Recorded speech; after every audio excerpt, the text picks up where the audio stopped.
அவ்வளோ ஃப்ரெண்ட்ஸ் நம்ம சார்ஜில் நான் பார்க்க போகிறோம் அப்படின்னா அனாலிஸில் ஏப்ரல் மே 2025 கம்ப்ளீட் பண்ணியிருப்பீங்க. ஸோ உங்களோட எக்ஸாம் ரிசல்ட்ஸ்லாம் பப்ளிஷ் பண்ணியிருந்தாங்க. ஸோ அதில் வந்து நிறைய பேருக்கு ரீவாலியூஷன் பண்ணலாம் அப்படின்னு சொல்லிட்டு ஃபோட்டோ காப்பி அப்ளை பண்ணியிருப்பீங்க.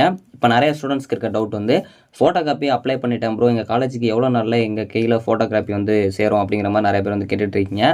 ஸோ இது வந்து இதுக்கு முன்னாடி நிறைய காலேஜஸில் நடந்தது. ஸோ அது மட்டும் மோஸ்ட்லி இதுக்குள்ளே உங்களுக்கு கிடச்சிரும். அது எப்போ அப்படின்னா அப்ராக்சிமேட்டாக நீங்கள் அப்ளை பண்ணதுலேருந்து ஒரு 8 days to ஒரு 12 daysக்குள்ளே பார்த்தீங்க அப்படின்னா மோஸ்ட்லி உங்கள் காலேஜுக்கு ரிசீவ் ஆயிரும், உங்கள் கைக்கே வந்துடும்.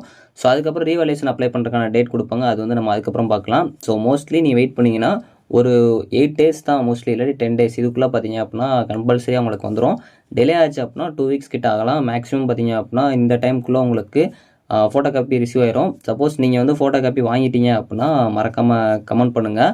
ஸோ அதனால் நிறைய பேருக்கு யூஸ்ஃபுல்லாக இருக்கும். வாங்கிட்டீங்க அப்படின்னா அவங்க காலேஜில் அவங்க கேட்பாங்க, அவங்க ஒரு டேட் சொன்னதுக்கப்புறம் அவங்களும் ரிசீவ் பண்ணிக்குவாங்க. ஸோ அதனால தான் இந்த டவுட்ஸ் நிறைய பேர் கேட்டுருந்தனால தான் இந்த ஷார்ட்ஸ் வீடியோ. இது மாதிரி உங்களுக்கு ஏதாச்சும் சின்ன டவுட்ஸ் இருந்தாலும் மறக்காமல் கமெண்ட் பண்ணுங்கள். தேங்க்ஸ் ஃபார் வாட்சிங்.